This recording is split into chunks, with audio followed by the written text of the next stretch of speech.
쿠오바디스 14. 페트로니우스로부터 비니키우스에게. 믿을 수 있는 노예 편에 안티움에서 이 편지를 보낸다. 내 손은 원래 펜보다는 검이나 창을 쓰는 데에 익숙해 있겠지만 즉시 답장을 써서 바로 이 심부름 편에 보내주기를 바란다. 내가 떠나올 때 너는 좋은 단서를 얻어 희망이 가득 차 있었으니까 지금쯤 리기아를 안고 감미로운 욕망을 진정시켰을 것이다.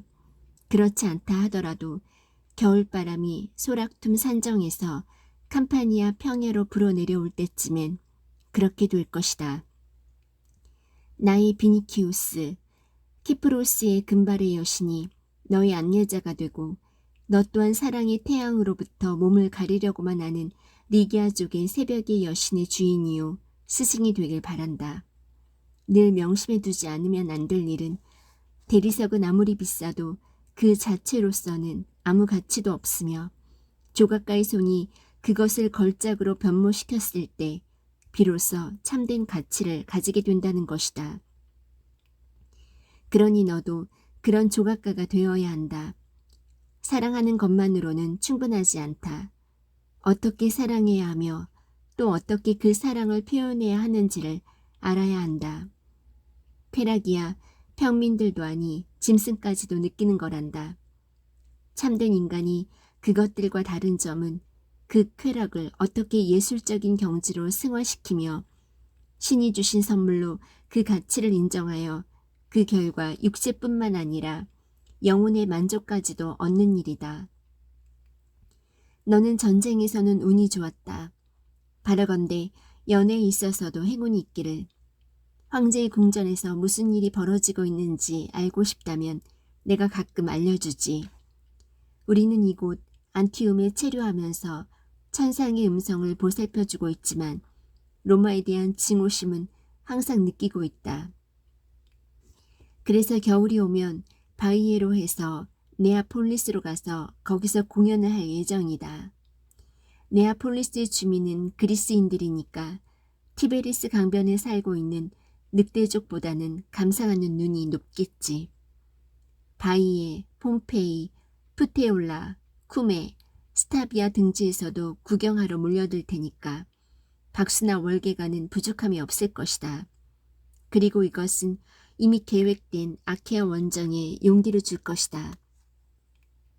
황녀에 대한 애도 말이냐? 그럼 우린 아직도 황녀의 죽음을 슬퍼하고 있다. 우린 자작시를 낭송하고 있는데 얼마나 훌륭히 하는지 세린들도 질투가 나서 암피트리테의 동굴로 숨어버릴 정도란다. 파도 소리가 방해만 하지 않았으면 돌고래들은 기꺼이 귀를 기울여 주었을 것이다. 우리들의 슬픔은 아직도 가시어지지 않았고 그래서 우리는 그 슬픔을 조각이 허용하는 한 온갖 포즈를 다 취해 보여주고 있는 것이다. 우리가 슬퍼하는 모습이 아름다운지 어떤지 그 아름다움을 사람들이 알아줄지 어떨지 빈틈없이 신경을 쓰고 있는 것이다. 아, 친애하는 비니키우스, 우리는 광대로 희극배우로 죽어갈 것이다. 남녀 조신들이 이곳에 모두 모여 있다. 그 밖에 1만 명의 하인과 포파이아에게 날마다 목욕할 젖을 대주기 위한 암당나귀 500마리가 와 있다. 때로는 유쾌한 일도 있다. 칼비와 크리스피닐라도 늙어가고 있어. 들리는 소문으로는 포파이아가 목욕을 한 뒤 바로 목욕탕을 사용하게 해달라고 사정사정에 허락을 받았다더라. 니기디아와 어떤 검투사의 사이를 수상쩍게 본 루카누스가 니기디아의 뺨을 때렸지. 스포루스는 주사위 노름에 져서 세네키오에게 아내를 빼앗겼지. 토르카투스 실라누스가 금년에 틀림없이 우승할 것으로 예상되는 밤생말 네필과 에우니케를 바꾸자고 나에게 제의해왔구나. 이런 지하에 거절해버렸다. 그 일을 내가 거절해준 데 대해서 나는 감사하고 있다.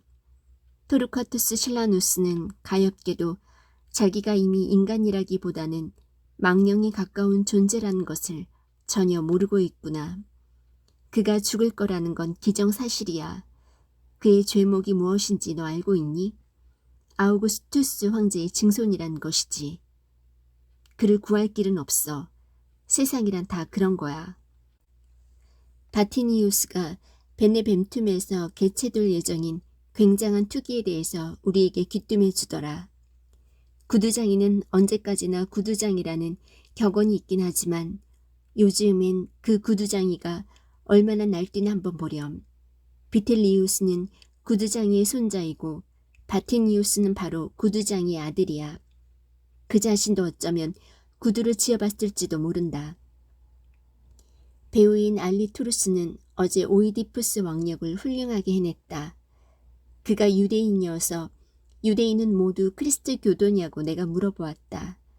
그의 대답에 의하면 유대인은 옛날부터 고유한 종교를 가지고 있으며 그리스도교는 최근에 유대에서 일어난 종파라는 거야.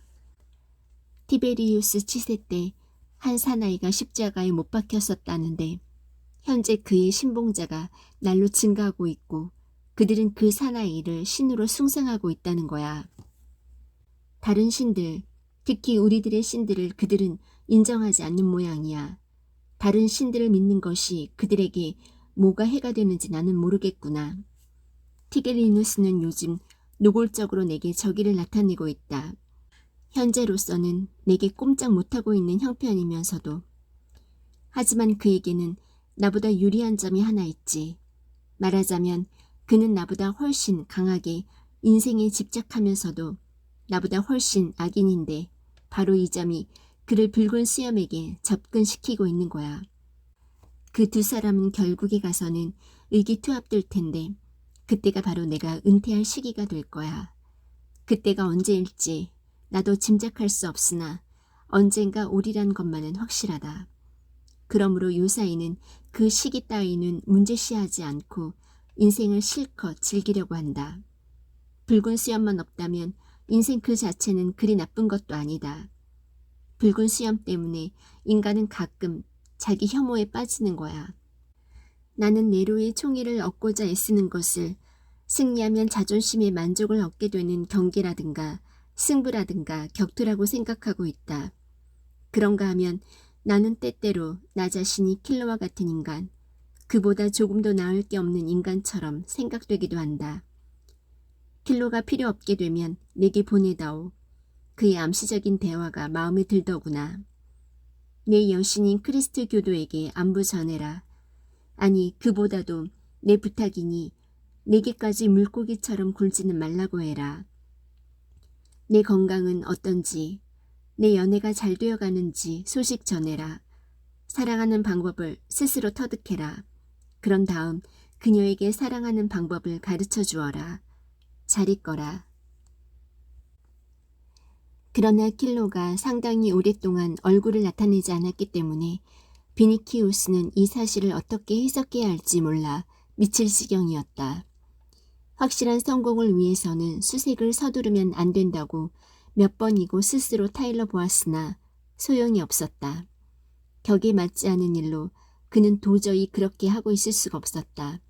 노예들이 입는 검은 망토를 걸치고 길거리를 쏘다녀 보았지만 아무 소득이 없었으며 또 그것이 자기의 불안함을 속이고 있는 듯하여 마음을 진정시킬 수 없었다. 어떤 때에는 자기가 리기아를 사랑하고 있는지 미워하고 있는지조차 알 수 없게 되어 어쨌든 리기아를 찾아야 한다. 리기아를 찾아내어 자기 것으로 만들 수 없을 바에는 차라리 땅 속에 묻혀버리는 것이 낫다고 생각했다. 상상력의 도움으로 그는 때때로 눈앞에 있는 것과 조금도 다름없는 리기아를 볼 수 있었고 리기아에게 한 말, 리기아에게 들은 말을 하나하나 생각해낼 수 있었다. 그는 리기아가 그리워서 그녀의 이름을 불러보았다. 자기는 사랑을 받고 있었으며 리기아는 자기가 바라는 것을 무엇이든지 기꺼이 성취시켜 주었을는지도 모른다고 생각하자 그는 끝없는 슬픔에 사로잡혔고 이루 형연할 수 없이 크나큰 애정이 거대한 파도처럼 그의 마음에 밀려오는 것이었다. 이와 같은 내심의 갈등과 고통 속에서 비니키우스는 건강함을 잃고 아름다움을 잃어갔다. 그는 인정이 없는 참혹한 주인이 되어버렸다. 노예는 물론이요 해방 노예들까지도 그의 곁으로 갈 때면 몸을 떨었다. 아무 이유도 없이 벌을 받을 뿐 아니라 그 벌은 부당하고 무자비해서 그들은 은근히 비니키우스를 증오하게 되었다. 그도 그렇다는 것을 느끼고 또 자기의 고독을 느끼고 있었기 때문에 그들에게 더 한층 심하게 복수를 했다. 수색을 중지해 버리는 게 두려워서 킬로에게만은 되도록 자제를 하고 있었으나 킬로는 그것을 눈치채고 그를 자기 마음대로 움직였으며 점점 많은 요구를 하기에 이르렀다. 처음 얼마 동안은 찾아올 때마다 일이 수월하고 신속하게 진행될 것으로 믿게 했었는데 요즘에는 자기 쪽에서 여러 가지 곤란한 사정을 말하며 수색이 틀림없이 성공할 것이라는 보증은 여전히 하면서도 아무래도 시일이 오래 걸리게 되리라는 것을 감추지도 않았다. 어느 날 그는 며칠씩 기다리게 한 뒤에 드디어 얼굴을 내밀기는 했지만 몹시 어두운 표정이었기 때문에 비니키우스는 그의 얼굴을 보자 창백해져 가지고 뛰어나와 겨우 힘을 내어 물었다. 그럼 그리스도 교도들 가운데에도 그녀가 없는 거요? 있습니다, 나리. 하고 킬로가 대답했다. 하지만 그들 가운데 의사 글라우쿠스가 있다는 것을 알아냈습니다. 무슨 소리요? 그게 누군데? 나리께서는 잊으신 모양이군요. 글라우쿠스란 제가 네아폴리스에서 로마로 올 때 동행했던 노인입니다. 그를 보호해 주려다가 이렇게 제 손가락을 3개나 잃지 않았습니까? 그 때문에 저는 펜을 쓸 수가 없습니다. 그는 자기 아내와 자식을 납치해간 강도의 칼에 찔렸던 겁니다. 제가 그와 작별했을 때 그는 민트루나 근처의 여관에서 다 죽어가고 있었기 때문에 저는 그 후로도 오랫동안 그의 죽음을 슬퍼했었습니다. 그런데 그가 살아서 크리스트 교도의 모임에 들어있다는 것을 제가 확인한 겁니다. 비니키우스는 그 말이 제대로 납득되지 않았으나 그 글라우쿠스란 자가 리기아를 수색하는 데 방해가 되고 있다는 것만은 알 수 있었기 때문에 치밀어 오르는 분노를 억제하며 이렇게 말했다. 보호해 주었으면 고맙게 여기고 당신을 도와줄 것이 아닙니까? 오 사령관님, 신들까지도 배은 망덕을 아는데 인간이야 더 말해 무엇하겠습니까? 그럼요. 그는 마땅히 제게 감사해야 합니다.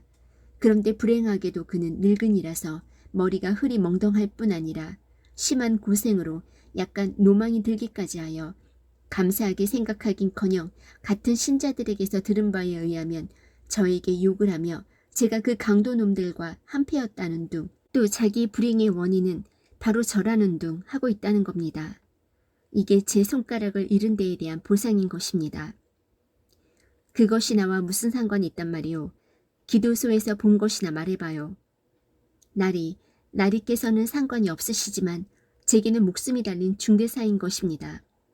저는 저의 지식을 후세에 남기려고 하기 때문에 약속하신 보수를 사퇴하는 한이 있어도 돈 때문에 목숨을 위험에 빠뜨리는 일만은 피하고 싶습니다. 저는 진정한 철학자이므로 돈 따위는 없어도 살 수 있고 귀한 진리를 추구할 수 있다고 생각하고 있는 겁니다. 그러나 비니키우스는 험악한 얼굴로 그에게 다가가서 억눌린 듯한 음성으로 말했다. 내 손보다도 먼저 글라우쿠스의 손에 죽을 거라는 말을 도대체 어디서 들었지? 지금 당장 우리 집 정원에 묻히지 않는다고 누가 장담하지?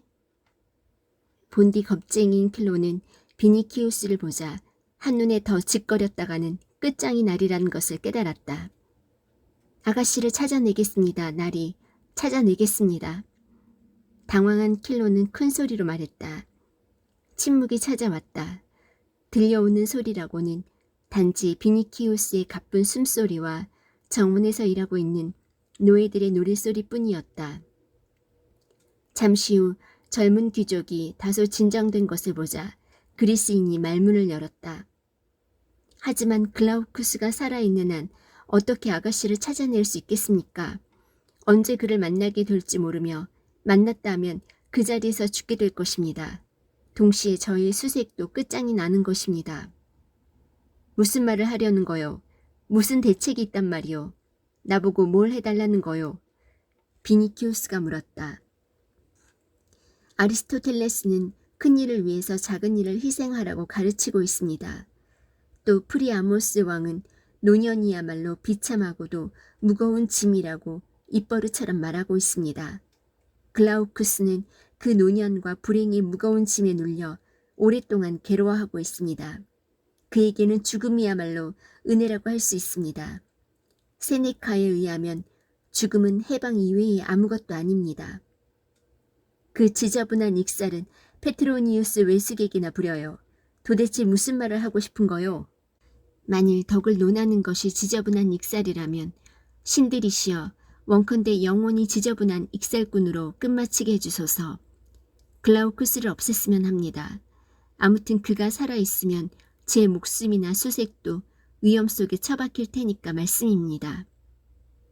그러면 사람을 시켜서 몽둥이로 쳐 죽이면 되지.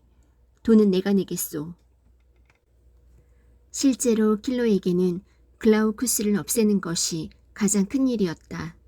왜냐하면 글라우쿠스는 육체적으로는 늙었을지 모르나 아주 노망이 든 것은 아니었기 때문이다.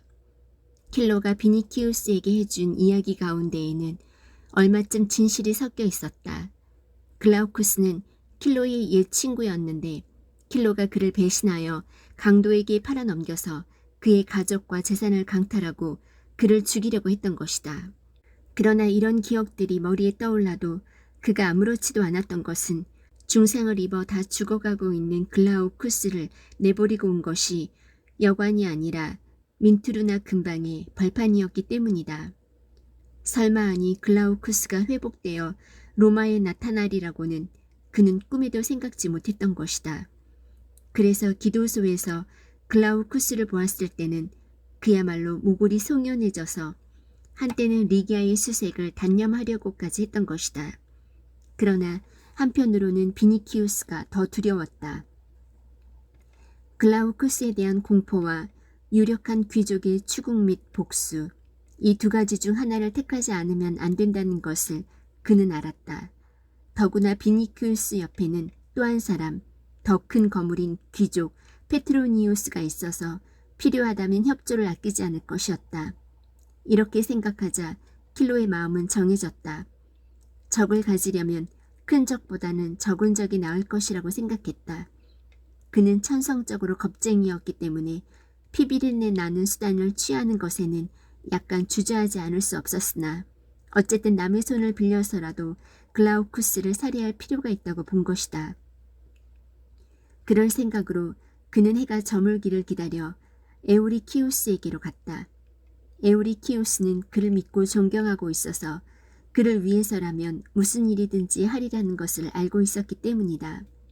그러나 천성적으로 조심스러운 사람이었으므로 자기의 덕성이나 신앙에 대한 노인의 신뢰와 분명히 모순되는 자기의 참뜻을 털어놓을 마음은 조금도 없었다.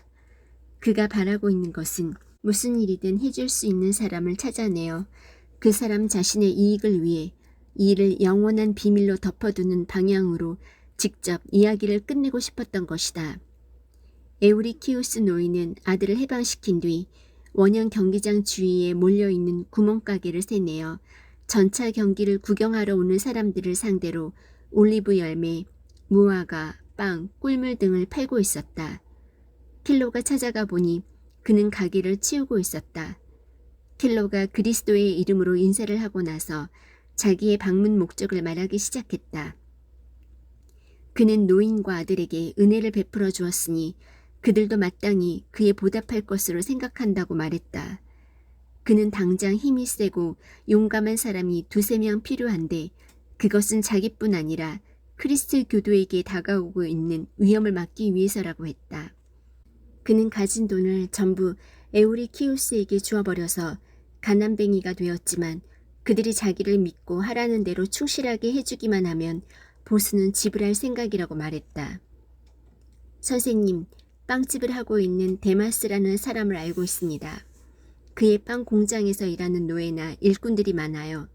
그 일꾼들 중에 2사람, 아니 4사람까지도 거뜬히 해치울 수 있는 굉장한 힘을 가진 자가 있어요. 며칠 전에 그가 4사람이 들어도 끄떡하지 않을 바위덩이를 들어 올리는 것을 제 눈으로 똑똑히 목격했거든요. 만일 그가 진심으로 하나님을 믿고 형제들 위해서 자신을 희생시킬 수 있는 사람이라면 내게 소개해다오. 그는 크리스트 교도입니다, 선생님. 에우리키우스의 아들 콰르투스가 대답했다. 데마스의 공장에서 일하고 있는 사람들은 모두 크리스트 교도들입니다. 거기서는 일꾼들이 저녁반과 낮반으로 나누어 일하고 있는데 그는 저녁반입니다.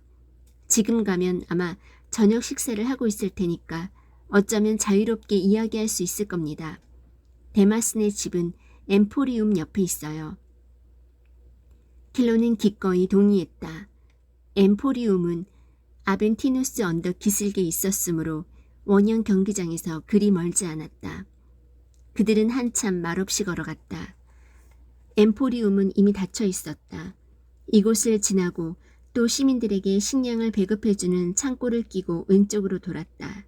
오스티움 로를 따라 테스타키우스 언덕이나 피스토리움 광장까지 집들이 쭉 늘어서 있었다. 그곳의 한 목조 건물 앞에 서자 안에서 연자매가 돌아가는 소리가 들려왔다.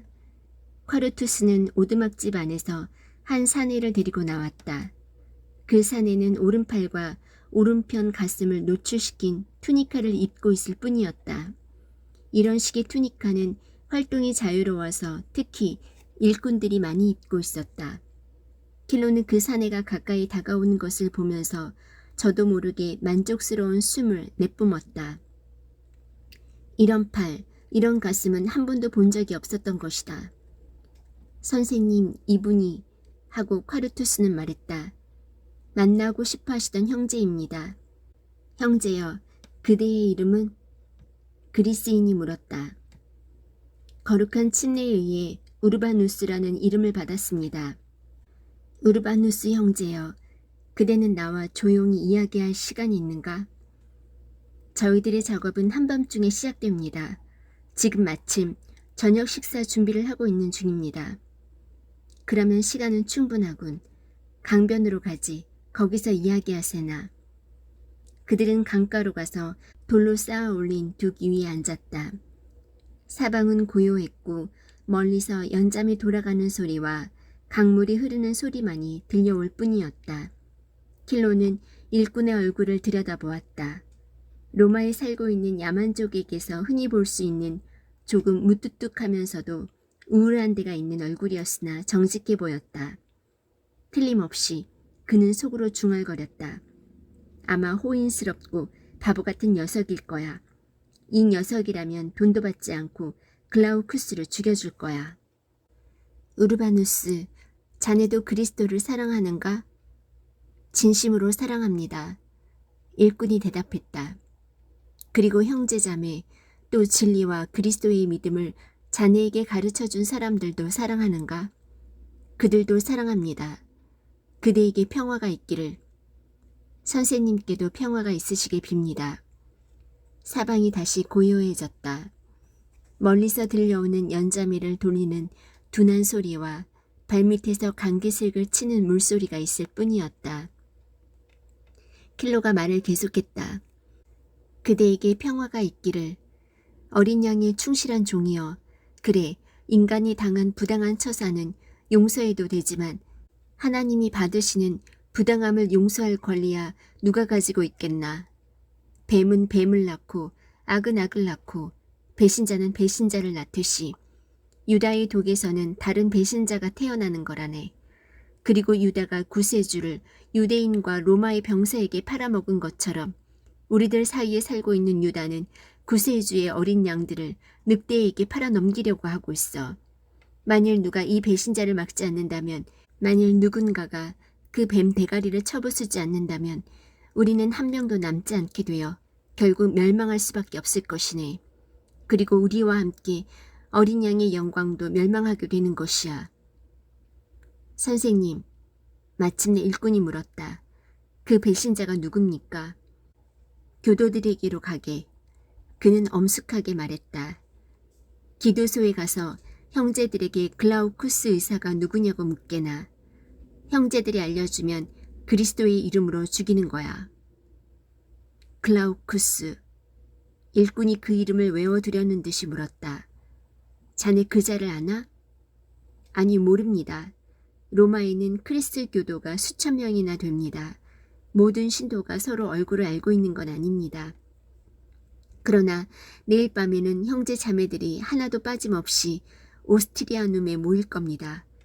그리스도의 대사도가 오셔서 설교를 하십니다. 거기에 가면 형제들이 제게 글라우쿠스를 가르쳐 줄 겁니다. 오스트리아눔에? 켈로가 물었다. 하지만 성 밖에 있는데 형제 자매들이 내일 밤 모두 거기 오스트리아눔에 모인단 말이지? 그렇습니다, 선생님. 그곳은 우리들의 묘지로 살라리아 가도와 노멘타나 가도 중간에 있습니다. 거기서 대사도님의 설교가 있는 걸 모르고 계셨습니까? 이틀 동안 집을 비웠기 때문에 그분의 편지를 받지 못했네. 게다가 코린토스에서 온 지가 얼마 되지 않아서 오스트리아눔이 어딘지도 잘 모르네. 거기서는 내가 크리스트 교도들 단체의 우두머리였지. 아무튼 됐어. 그리스도에게서 이 일을 위임받았으니 아들이여 내일 밤 오스트리아눔으로 가서 형제들 가운데서 글라우쿠스를 찾아내어 시내로 들어오는 길에 죽여버려. 그렇게 함으로써 자네는 모든 죄에서 사함을 받네. 그럼 그대에게 평화가 있기를. 선생님, 일꾼이 애원하는 듯한 목소리로 말했다. 이 일에 대한 책임은 선생님께서 지시는 거지요.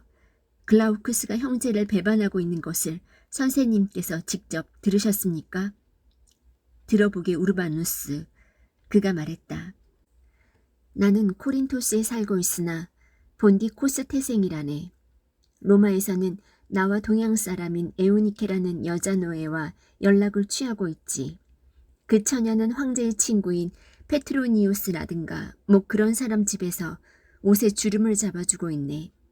그 집에서 글라우쿠스가 모든 크리스트 교도들을 배반할 음모를 꾸미고 있는 것을 들었네. 또 글라우쿠스가 역시 황제의 친구인 비니키우스란 사람에게 크리스트 교도들 중에서 어떤 처녀를 찾아주겠다고 약속하는 것을 들었네. 여기서 킬로는 말을 끊고 이상하다는 듯이 일꾼의 얼굴을 쳐다보았다.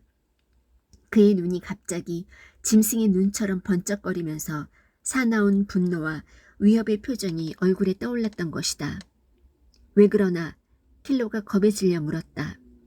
아니, 아무것도 아닙니다, 선생님. 제가 내일 글라우쿠스를 해치우겠습니다. 그는 두어 번 한숨을 내쉬고 나서 일꾼 머리에 또다시 손을 얹고 엄숙하고 분명한 목소리로 물었다.